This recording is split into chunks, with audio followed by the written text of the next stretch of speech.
Hello dear student, আজি আৰু এটা নতুন ভিডিও লৈ আহিছো তোমালোকৰ বাবে।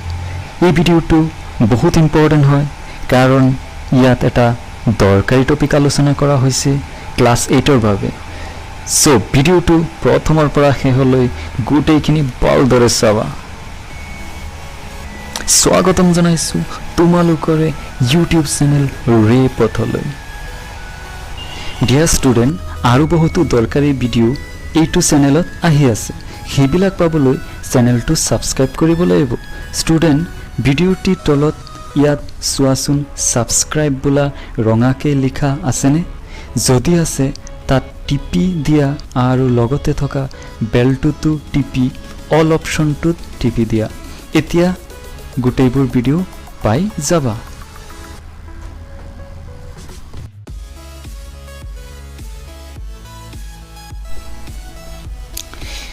বিষয় ইংৰাজী পাৰ্ট 1 প্ৰিন্স অফ পানীদিহিং। এই পাঠটিৰ লগতে সংগতি ৰাখি আমি আজি কিছু দৰকাৰী প্ৰশ্ন উত্তৰ এইটো ভিডিঅ'ত আলোচনা কৰিম। ছাত্ৰ ছাত্ৰীসকল, এটা কথা জানি লোৱা যে এই ভিডিঅ'টি কোনো পৰীক্ষা বা মূল্যায়নৰ লগত জড়িত নহয়। কেৱল মাত্ৰ লকডাউনৰ সময়ত ঘৰতে থাকি অনলাইন ক্লাছ যাতে তোমালোকে চলাই যাব পাৰা তাৰ বাবেহে এই ভিডিঅ'টি বনোৱা হৈছে। এতিয়া আহচোন প্ৰথম প্ৰশ্নটো আমি চাওঁ। Question 1. Write down any 5 problems those usually faced by the localities of urban areas during flood. অৰ্থাৎ বানপানীৰ সময়ত চহৰীয়া অঞ্চলবাসীয়ে সন্মুখীন হোৱা যিকোনো 5টা সমস্যাৰ বিষয়ে লিখিব লাগে। এতিয়া এই প্ৰশ্নটোৰ উত্তৰ কৰিবলৈ চেষ্টা কৰাচোন।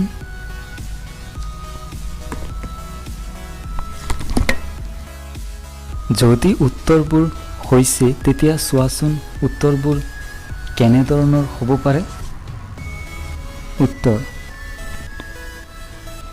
answer. Number first, transportation and communication system get blocked. যাতায়াত আৰু যোগাযোগ ব্যৱস্থা বন্ধ হৈ পৰিব পাৰে।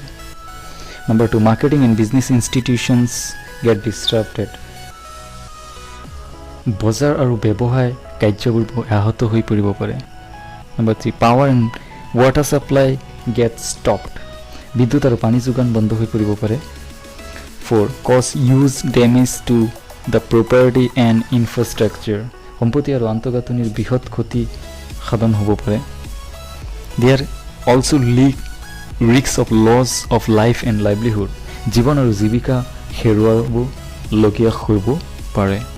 এনেধৰণৰ উত্তৰবিলাক হ'ব পাৰে। তাৰপিছত আমি পৰৱৰ্তী প্ৰশ্নটোলৈ যাম।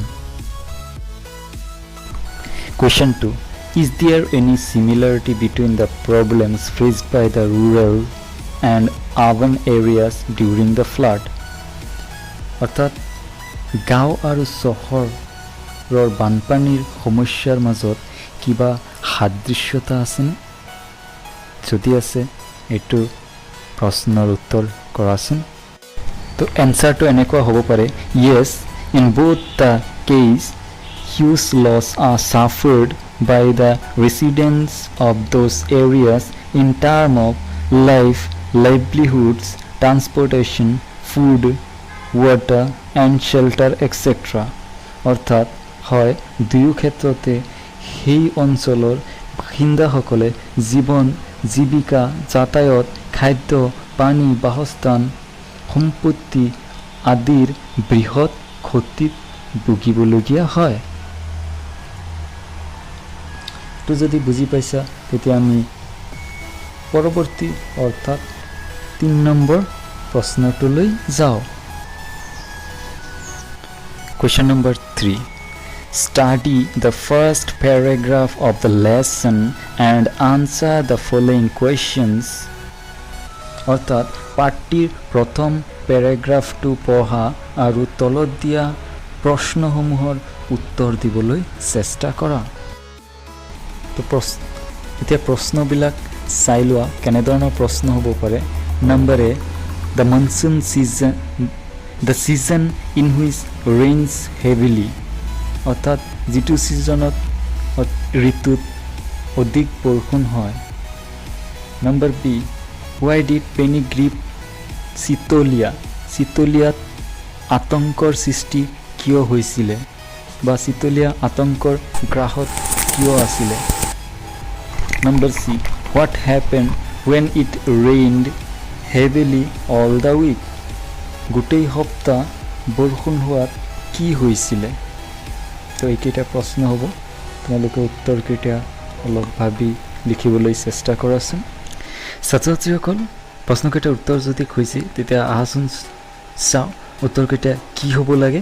নম্বৰ এ এনচাৰ হ'ব লাগে মনচুন। নম্বৰ বিৰ এনচাৰ হ'ব লাগে the Brahmaputra continued rising. And number C হ'ব লাগে the swelling water of Brahmaputra continue rising। তো এইকেইটা প্ৰশ্নৰ উত্তৰ যদি হৈ গ'ল তেতিয়া আমি পৰৱৰ্তী কুৱেশ্যনটোলৈ আগবাঢ়িছোঁ। Question number 4, write a few lines about what happens usually to the wildlife in a wildlife sanctuary during the monsoon season। অৰ্থাৎ বাৰিষা কালত বন্যপ্ৰাণী বন্যপ্ৰাণীসমূহলৈ কেনে সমস্যাৰ সৃষ্টি হয় বা বন্যপ্ৰাণীসমূহে কেনেধৰণৰ হ'বলগীয়া হয় তাৰ বিষয়ে কেইহাৰিমান লিখিব লাগে। এতিয়া আহাচোন চাওঁ এনচাৰটো কি হ'ব পাৰে। Almost all the forest area might be submerged. অৰ্থাৎ প্ৰায় বেছিভাগ বনাঞ্চল জলমগ্ন হৈ পৰিব পাৰে বা হৈ পৰিব। Animals may lose their food and shelter. জীৱ জন্তুসমূহে খাদ্য আৰু বাসস্থান হেৰুৱাব। Some animals die due to the lack of food and also sinking in water। কিছু সংখ্যক জন্তু খাদ্যৰ অভাৱত আৰু পানীত ডুবি মৰিব পাৰে। Some animal may come out of the forest in search of food and shelter।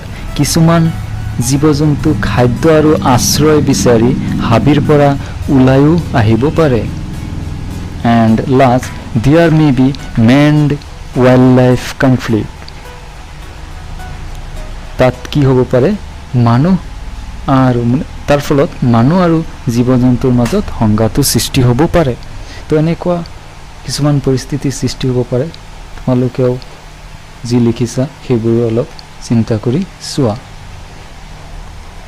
এই প্ৰশ্নটোৰ উত্তৰ হৈ যোৱাৰ পিছত আমি পৰৱৰ্তী প্ৰশ্নটোলৈ যাওঁ।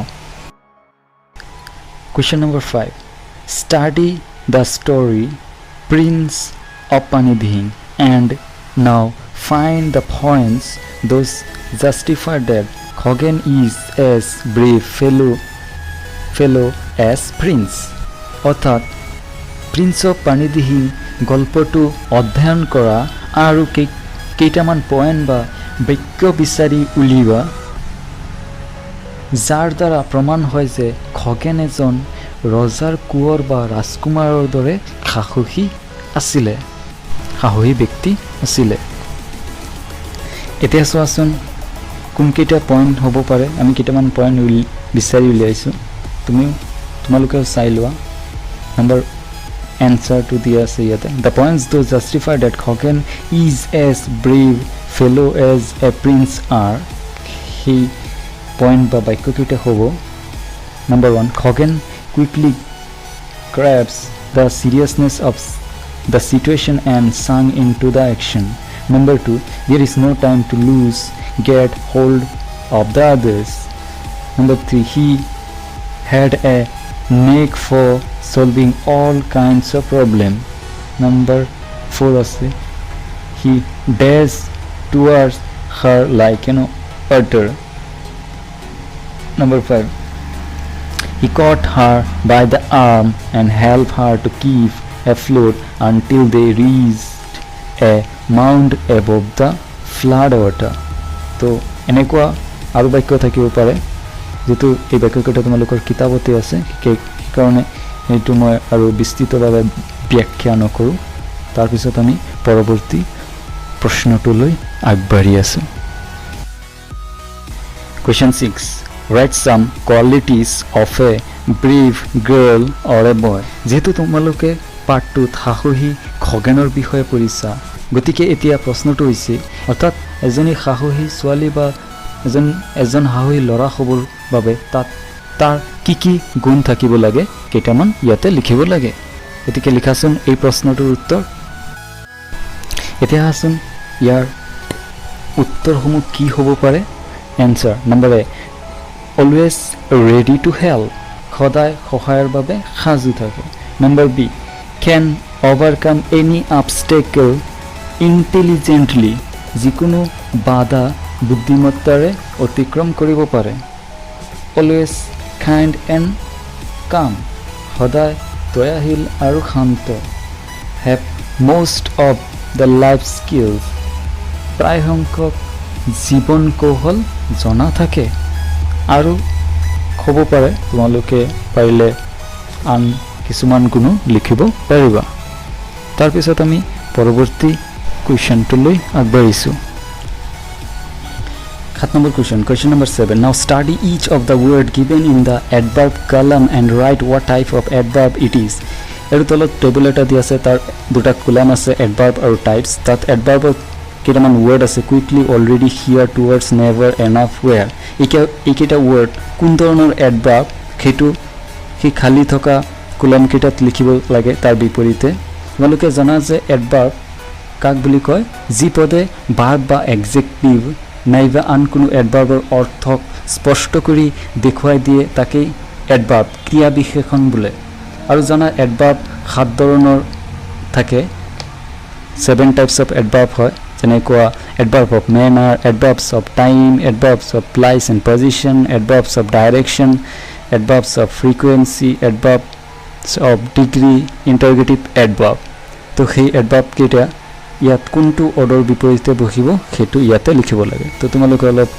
চোৱা লিখিব পাৰা নাকি তাৰ পিছত আমাৰ ইয়াতো আনসাৰ দিয়া থাকিব তাৰ লগত মিলাই চাবা এতিয়া উত্তৰসমূহ যদি কৰিব পাৰিছা তেতিয়া ইয়াতো চাই লোৱা আনসাৰটো এনেকুৱা হ'ব adverb and types adverb যদি quickly হয় তেতিয়া হেতু হ'ব adverb of manner adverb to যদি already হয় তেতিয়া হেতু হ'ব adverb of time adverb word to যদি here হয় তেতিয়া হেতু হ'ব adverb of place and position adverb word to যদি towards হয় তেতিয়া হেতু হ'ব adverb of direction adverb word to যদি never হয় তেতিয়া হেতু হ'ব adverb of frequency adverb word to যদি enough হয় তেতিয়া হেতু হ'ব adverb of degree আৰু adverb of word to যদি where হয় তেতিয়া হেতু হ'ব adverb interrogative adverb তো নেকৈ লিখিব লাগিব যদি এইটো কুৱেশ্যনৰ উত্তৰসমূহ হৈ গৈছে তেতিয়া আমি পৰৱৰ্তী কুৱেশ্যনটোলৈ আগবাঢ়িছোঁ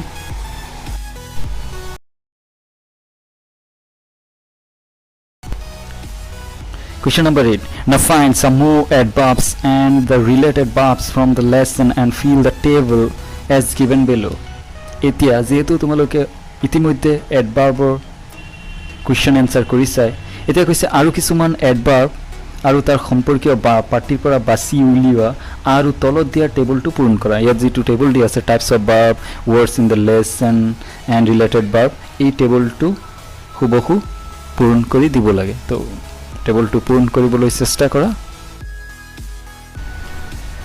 এতিয়া চোৱাচোন এনসাৰবিলাক এনেকুৱা হয় নেকি টাইপছ অফ এডভাৰ্ব যেনেকুৱা টাইপছত আছে এডভাৰ্ব অফ মেনাৰ ৱৰ্ডটো কি হ'ব হেভিলি আৰু ৰিলেটেড ভাৰ্বটো কি আছিলে ৰেইন এটা সেন্টেন্স আছিলে তাত হেভিলি এডভাৰ্ব আছিলে আৰু ৰিলেটেড ভাৰ্বটো ৰেইন আছিলে তেনেকৈ এডভাৰ্ব অফ টাইমৰ যেটো সেন্টেন্স আছিলে তাত টুমৰো এডভাৰ্ব আছিলে আৰু ৰিলেটেড ভাৰ্বটো আছিলে কামিং এডভাৰ্ব অফ প্লেস বা পজিশন সম্পৰ্কীয় যেটো ৱৰ্ড আছিলে হেতু নিয়াৰ আছিলে আৰু তাত থকা ভাৰ্বটো হ'ল set Number 4 adverb of directions so word thoka sentence to thoka word to asile left aru related verbs to whole turn Number 5 adverb of frequency tar adverb to asile always aru tar verb to whole help number 6 adverbs of degree তাত থকা ভাৰ্বটো তাত থকা ৱৰ্ডটো আছিলে এডভাৰ্ব ৱৰ্ডটো আছিলে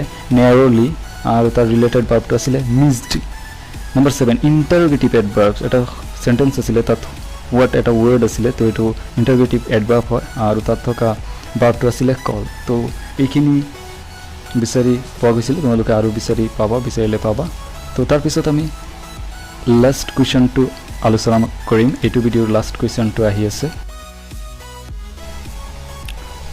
Question number 9 write 5 do's and don'ts each for preparing a poster during monsoon season of flood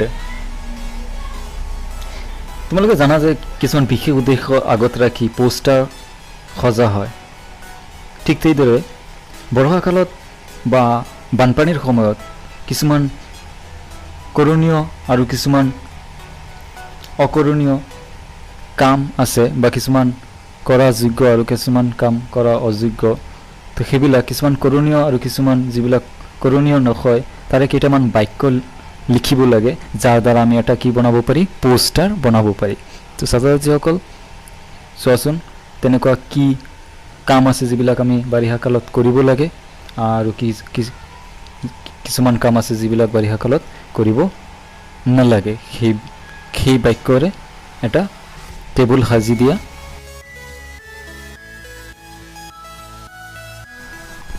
তাৰপিছত আমি আনসাৰবিলাক চাই লওঁ ড'জ আমি কৰিবলগীয়া ড'নটছ যিবিলাক আমি কৰিব নালাগে নম্বৰ 1 আছে ড'জ ষ্টে কাম এণ্ড কোৱাইট ধীৰ স্থিৰ আৰু ধৈৰ্য সহকাৰে থকা ড'নটছ হ'ব avoid travel in reign of flood বৰষুণ বা বানপানীত ভ্ৰমণৰ পৰা বিৰত থকা ড'জত নম্বৰ 2 আছে keep listening to regular news updates নিয়মিতভাৱে বাতৰি আৰু চৰকাৰী নিয়ম নিৰ্দেশনা শুনা আৰু মানি চলা ড'নটছত আছে ignore rumours and don't panic উৰাবাতৰিৰ পৰা পৰিহাৰ কৰা আৰু আতংকিত নোহোৱা don't stay way from week ঠিক আছে ড'জত আহিব এতিয়া number 3 no and fix safe shelter for emergency যে আপতকালীন অৱস্থাৰ বাবে আশ্ৰয় স্থানৰ ব্যৱস্থা জনা ড'নটছত আছে stay away from weak building and trees দুৰ্বল অট্টালিকা বা গছ আদিৰ পৰা দূৰত থকা number 4 arrange for safeguarding valuables and food water যে দৰকাৰী বস্তু আৰু খোৱা পানী আদিৰ সুৰক্ষাৰ ব্যৱস্থা কৰা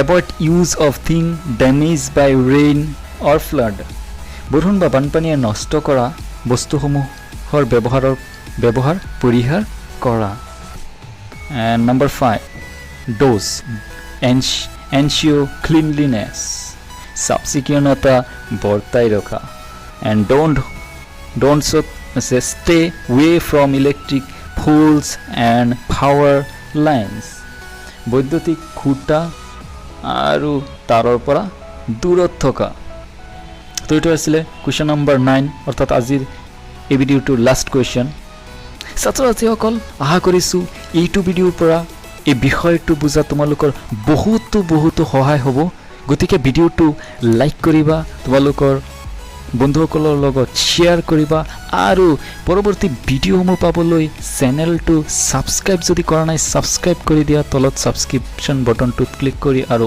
অল অপশ্যনতো ক্লিক কৰি দিবা তো আজিৰ ভিডিঅ'টো ইয়াতে ৰাখিছোঁ লগ পাম আৰু